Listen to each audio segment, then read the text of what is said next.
Good morning everyone, this is Priyanka Srivastava, your chemistry teacher. आज मैं आप लोगों को जो केमिकल काइनेटिक्स में बचे हुए फार्मूला थे उसको बताऊंगी और उससे रिलेटेड कुछ इंपॉर्टेंट क्वेश्चन बताऊंगी। तो चलिए स्टार्ट करते हैं केमिकल काइनेटिक्स का ऑर्डर ऑफ रिएक्शन। तो सबसे पहला आता है कि रेट कांस्टेंट हम कैसे निकालते हैं। ठीक है, ये हर ऑर्डर ऑफ रिएक्शन के लिए अलग अलग होता है। रेट कांस्टेंट को जो है कैसे डिनोट किया जाता है, तो पहला फार्मूला है जीरो ऑर्डर रिएक्शन के लिए, फॉर जीरो ऑर्डर रिएक्शन। इसके लिए अगर रेट कांस्टेंट की वैल्यू निकालने के लिए आए तो फार्मूला अप्लाई करते हैं, K is equal to molar concentration of reactant यानी initial concentration minus molar concentration of final reactant upon T। ठीक है, तो इस तरह से रेट कांस्टेंट निकालते हैं। R नॉट का मतलब है इनिशियल कंसंट्रेशन, जब टाइम जीरो था उस टाइम जो कंसंट्रेशन था वो मोलर कंसंट्रेशन इनिशियल। और R नॉट का R का मतलब हो गया कि जब आफ्टर T टाइम जो कंसंट्रेशन बचा है उसका आफ्टर T टाइम, ठीक, कंसंट्रेशन। तो इस तरह से अगर जीरो ऑर्डर रिएक्शन के लिए रेट कांस्टेंट की वैल्यू निकालने के लिए आती है तो हम यह फार्मूला अप्लाई करते हैं, R not minus R upon T। दूसरा, ये तो रेट कांस्टेंट हो गया। अगर हाफ लाइफ निकालना हो, हाफ टाइम या हाफ लाइफ या हाफ पीरियड, इसको हम T हाफ से डिनोट करते हैं। जीरो ऑर्डर रिएक्शन के लिए रेट कांस्टेंट ये हो गया और दूसरा हाफ पीरियड ये हो गया। तो half period is equal to होता है molar concentration of R naught upon 2K। ठीक, तो इसका मतलब ये हो गया है कि अगर जीरो ऑर्डर रिएक्शन है तो जो हाफ पीरियड होता है वो इनिशियल कंसंट्रेशन के प्रोपोर्शनल होता है।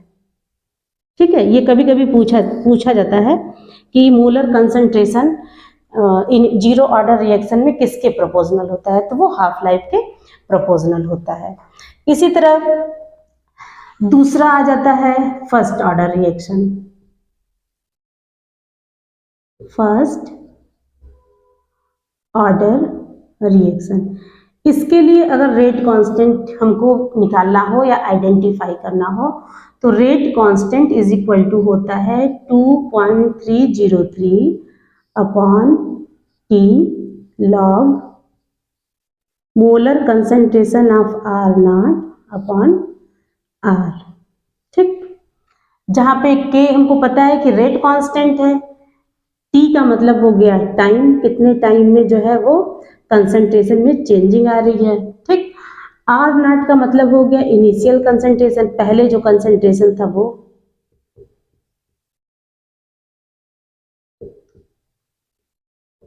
और R का मतलब है कि T टाइम के बाद कितना कंसंट्रेशन बचा है, कंसंट्रेशन आफ्टर T टाइम। ठीक है, और फर्स्ट ऑर्डर के लिए अगर ये तो हो गया रेट कांस्टेंट। ठीक है, अगर फर्स्ट ऑर्डर के लिए हमको आ गया हाफ लाइफ निकालिए, तो हाफ लाइफ यानी कि T half is equal to होता है 0.693 अपॉन K। ठीक, अब यहाँ देखिए फर्स्ट ऑर्डर रिएक्शन में कोई कंसंट्रेशन हाफ लाइफ पे डिपेंड नहीं कर रहा है, यानी कि हाफ लाइफ जो होता है कंसंट्रेशन के इंडिपेंडेंट होता है। ठीक है, फर्स्ट ऑर्डर रिएक्शन में हाफ पीरियड जो होता है वो कंसंट्रेशन पर डिपेंड नहीं करता है, लेकिन जीरो ऑर्डर रिएक्शन में जो हाफ पीरियड है वो कंसंट्रेशन के डायरेक्टली प्रोपोर्शनल है। चलिए इससे रिलेटेड पहले हम क्वेश्चन बताते हैं, उसके बाद आगे और फार्मूला बताते हैं।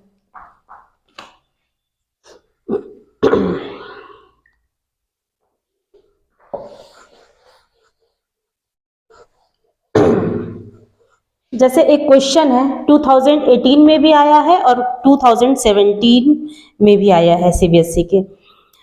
तो चलिए स्टार्ट करते हैं। क्वेश्चन है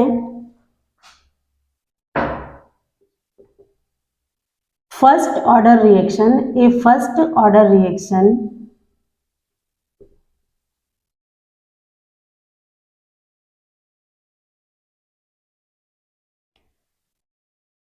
takes 40 minutes, takes 40 minutes for 30% decomposition, for 30% decomposition.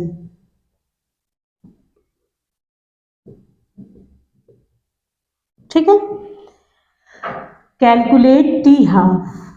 अब इसमें हाफ पीरियड हमको कैलकुलेट करना है। ठीक, तो पहले क्वेश्चन को समझिए। यहाँ पे देखिए फर्स्ट ऑर्डर रिएक्शन जो हो रहा है वहाँ 30% डीकम्पोजिशन हो रहा है। तो हम मान लेते हैं कि जो इनिशियल कंसंट्रेशन है हमारा वो है 100%। ठीक, 100% है। अब इसमें से 30% डीकम्पोज हो गया। ठीक है, जब 40 मिनट के बाद 40 मिनट लिया इसने 30% डीकम्पोजिशन के लिए, डीकम्पोज हो गया। तो बचा हुआ जो रिमेनिंग पार्ट है कंसंट्रेशन का वो कितना हो जाएगा, 100 माइनस 30, इसका मतलब 70%। ठीक है, तो इस तरह से ये हमारा आर नॉट हो गया, ये हो गया आर। और टाइम ये 40 मिनट जो दिया है वो है टाइम। ठीक, तो निकालना हमको क्या है, हाफ पीरियड निकालना है। तो हमको पता है कि half period is equal to first order reaction है, तो हाफ लाइफ होता है 0.693 अपॉन के। तो सबसे पहले हमको जो है के आइडेंटिफाई करना होगा, उसके बाद हम हाफ लाइफ निकाल सकते हैं। तो के लिए फार्मूला क्या होता है, के इज इक्वल टू होता है 2.303 upon T log R naught upon R. ठीक है, तो इस तरह से अब हम के की पहले वैल्यू निकालते हैं, उसके बाद हम हाफ पीरियड निकालते हैं। तो चलिए क्वेश्चन को आगे बढ़ाते हैं। यहाँ पे हो गया 2.303 अपॉन, अब टी जो है 40 मिनट दिया हुआ है तो हम इसको 40 लिखेंगे, सेकंड में कन्वर्ट करने की जरूरत नहीं है। फिर आ गया इनटू लॉग। अब देखिए आर नॉट, पहले हम आर नॉट की वैल्यू लिख लेते हैं। आर नॉट कितना है हमारा 100% है, तो हम इसको यहाँ पे लिख देते हैं 100। ठीक, अपॉन आर की वैल्यू क्या है 100 माइनस 30 यानी 70। अब ये कैंसिल हो गया आपस में, तो हमारा के इज इक्वल टू बचा 2.303 अपॉन 40। अब लॉग डिवाइड में है तो ये हो जाएगा लॉग 10 माइनस लॉग 7। तो 10 लॉग 10 की वैल्यू 1 होती है, और लॉग 7 की वैल्यू जो है वैसे तो क्वेश्चन में गिवन होती है, और नहीं भी गिवन होती है तो जैसे लॉग 2 हुआ, लॉग 3 हुआ, लॉग 5 हुआ, लॉग 7 हुआ, इन सब की वैल्यू थोड़ा सा इजी होती है तो याद कर लीजिएगा। तो इस लॉग 7 की वैल्यू है 0.8452। तो हम यहाँ पे क्वेश्चन अप्लाई कर देते हैं। 40 लॉग 10 की वैल्यू 1 हो गई, और लॉग 7 की वैल्यू होती है 0.845। ठीक है, अब इसको जब हम कैलकुलेट करेंगे तो कैलकुलेट करने के बाद पूरी वैल्यू आ जाती है 0.009212। ठीक है, ये हमारा रेट कांस्टेंट आ गया।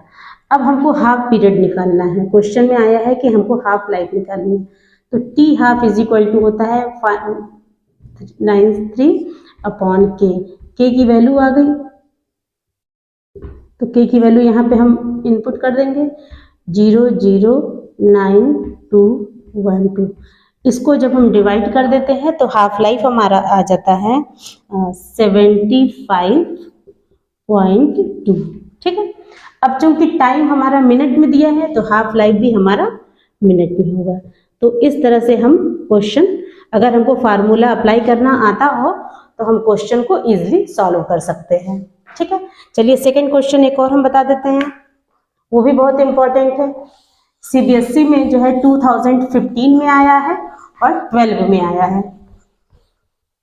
केमिकल काइनेटिक्स के जो क्वेश्चन होते हैं वो बहुत इजी होते हैं, ठीक है। तो बस फार्मूला बेस्ड होते हैं, उसको थोड़ा सा अप्लाई करना आना चाहिए। नेक्स्ट क्वेश्चन हमारा है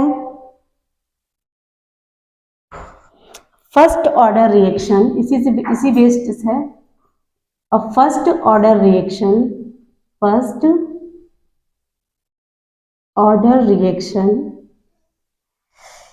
हैज ए रेट कांस्टेंट। अब यहाँ पे रेट कांस्टेंट गिवन है, has a rate constant 1.15 into 10⁻³ second inverse, ठीक। ये रेट कांस्टेंट गिवन है। अब क्वेश्चन है कि हाउ लॉन्ग, इसमें टी निकालना है। हाउ लॉन्ग का मतलब कब तक, यानी कि टाइम, समय निकालना है। How long will 5 gram of this reactant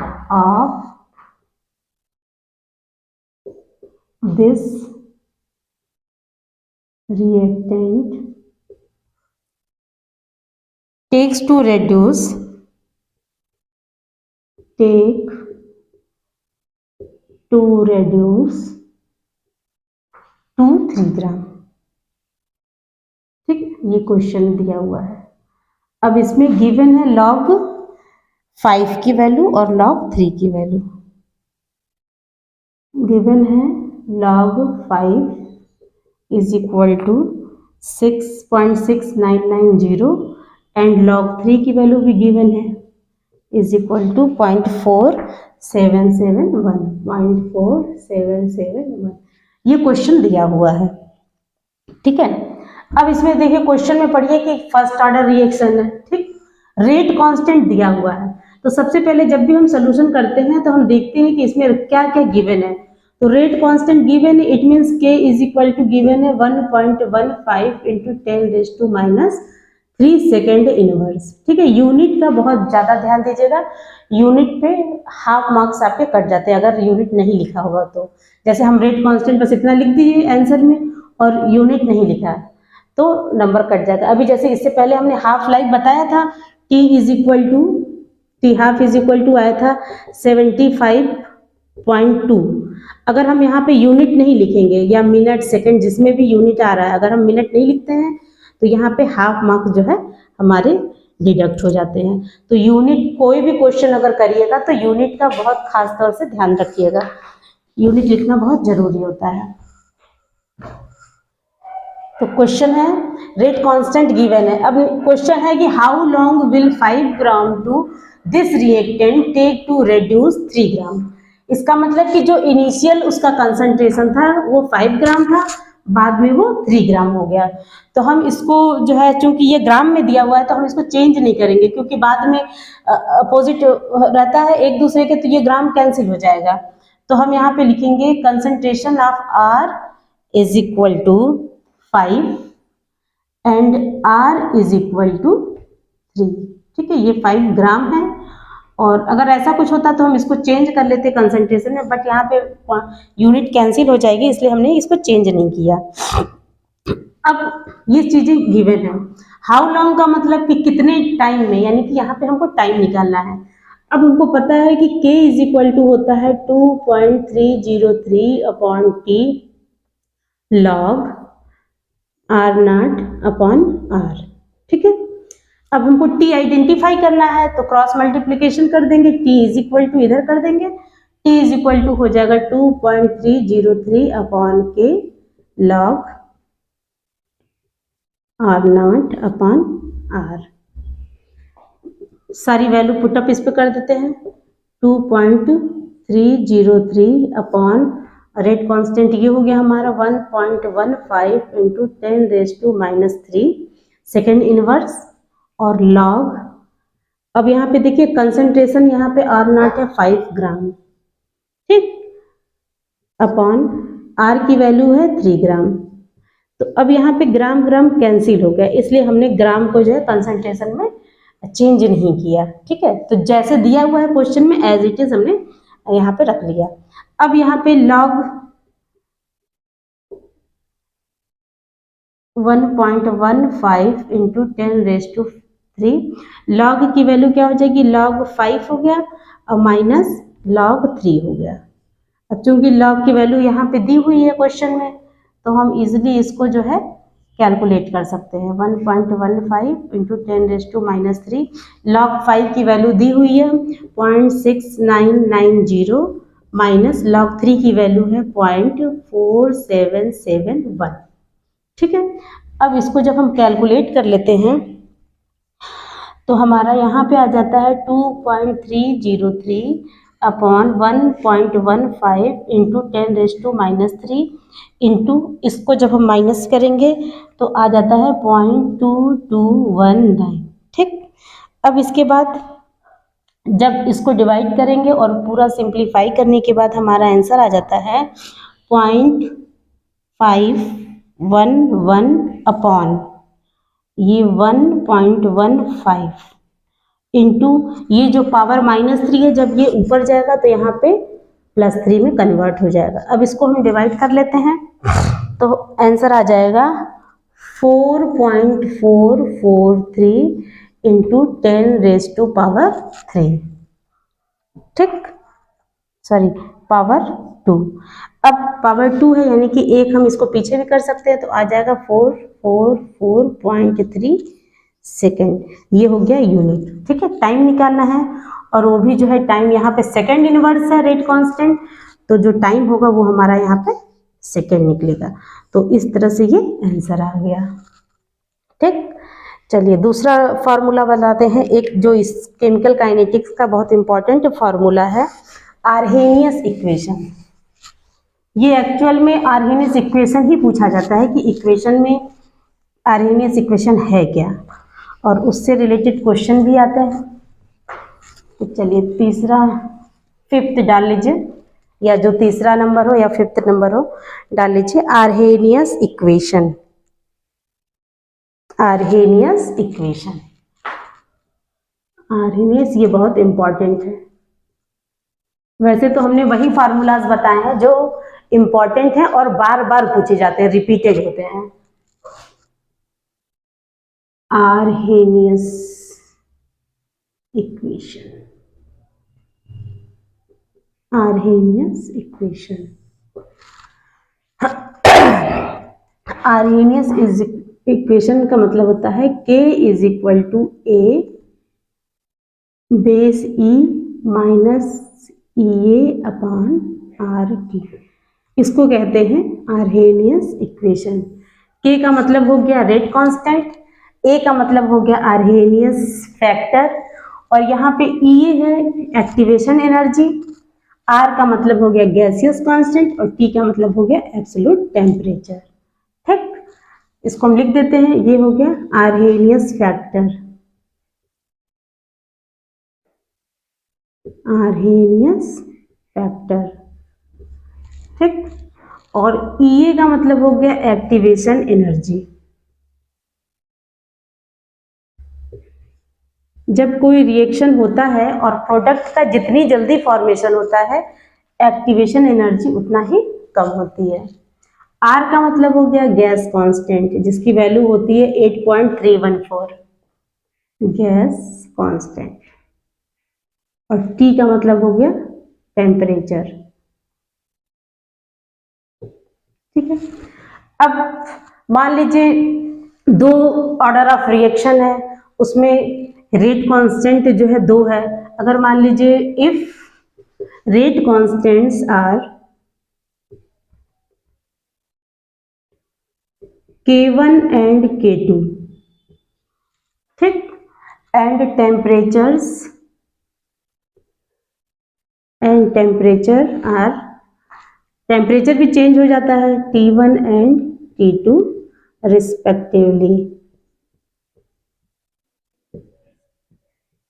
ठीक है, रिस्पेक्टिवली। देन जो फार्मूला बन जाता है, then the formula log K2 upon K1 is equal to EA upon 2.303 R 1 upon T1 minus 1 upon T2। अब यहाँ पे अगर दोनों टेम्परेचर दिए हुए हैं, रेट कांस्टेंट दिए हुए हैं, तो हम यहाँ पे एक्टिवेशन एनर्जी फाइंड आउट कर सकते हैं। R जो है गैसियस कांस्टेंट है, इसकी वैल्यू होती है 8.314। ठीक, तो उससे हम जो है इस फार्मूले से जो है हम एक्टिवेशन एनर्जी को कैलकुलेट कर सकते हैं। जैसे एक क्वेश्चन लिखवाते हैं आप लोगों को, क्वेश्चन इसी से रिलेटेड है। द रेट कांस्टेंट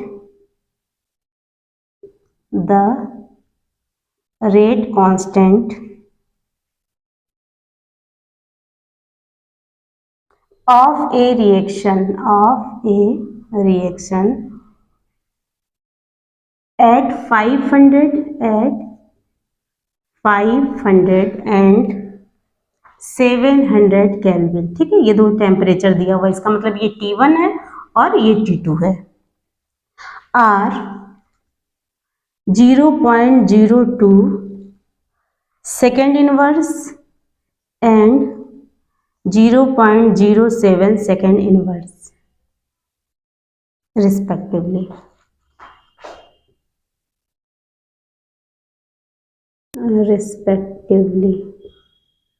ठीक है, रेट कांस्टेंट भी दिया हुआ है और टेम्परेचर भी दिया हुआ है। ठीक है, तो क्वेश्चन में पूछा गया है कि एक्टिवेशन एनर्जी की वैल्यू क्या होगी। कैलकुलेट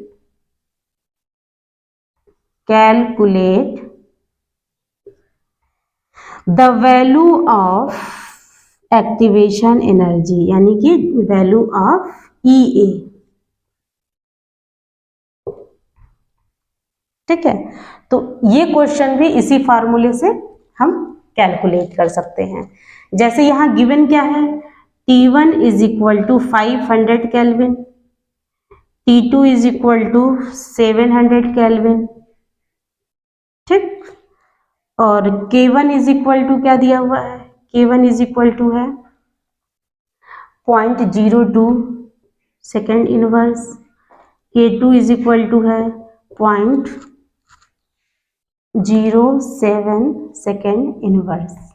ठीक है, तो ये दोनों फार्मूला पे इस पे अप्लाई करके हम एक्टिवेशन एनर्जी की वैल्यू निकाल सकते हैं। चलिए सॉल्यूशन करते हैं, इसको सॉल्व करते हैं।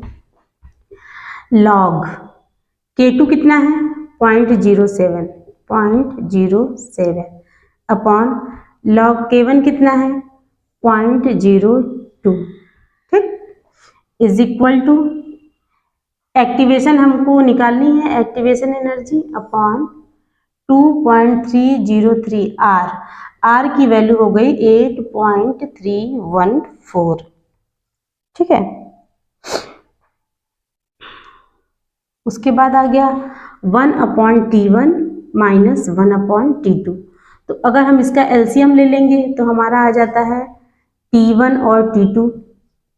ठीक, और जब इसको फाइंड आउट करेंगे तो यहाँ पे आ जाएगा T2 माइनस T1। तो T1 की और T2 की वैल्यू हम यहाँ पे रख लेते हैं। जैसे मान लीजिए यहाँ पे T2 कितना है, T2 है 700, तो यहाँ पे हमने 700 रख लिया। T1 है हमारा 500 और अपॉन T1 T2 यानी कि 700 इंटू 500। चलिए अब स्टार्ट कर देते हैं। लॉग, अगर ये पॉइंट हटा देंगे दोनों सेम ही है, तो ये हमारा हो गया log 7 upon log 2 is equal to EA upon, इसको मल्टीप्लाई कर दीजिए, या तो अभी फिलहाल ऐसे ही रहने देते हैं, बाद में कर लेते हैं 1.314। इसको करेंगे सिंप्लीफाई तो ऊपर आ जाता है 200, नीचे आ जाता है 35,000, ये और ये कैंसिल हो गया। ठीक, अब हमको बचा एक्टिवेशन एनर्जी निकालनी है। अब log 7 की वैल्यू log 7 की वैल्यू हो जाएगी 0.8452 और log 2 की वैल्यू होती है 0.301 is equal to EA upon, इसको जब मल्टीप्लाई हम करते हैं तो आ जाता है 192.15, ठीक है। और इसको जब करेंगे तो हमारा आ जाता है इंटू 0.005714, इतना आ गया, ठीक है। अब जैसे हम मान लीजिए एक्टिवेशन एनर्जी को निकालना है तो हम एक्टिवेशन एनर्जी को लेफ्ट साइड ले जाते हैं।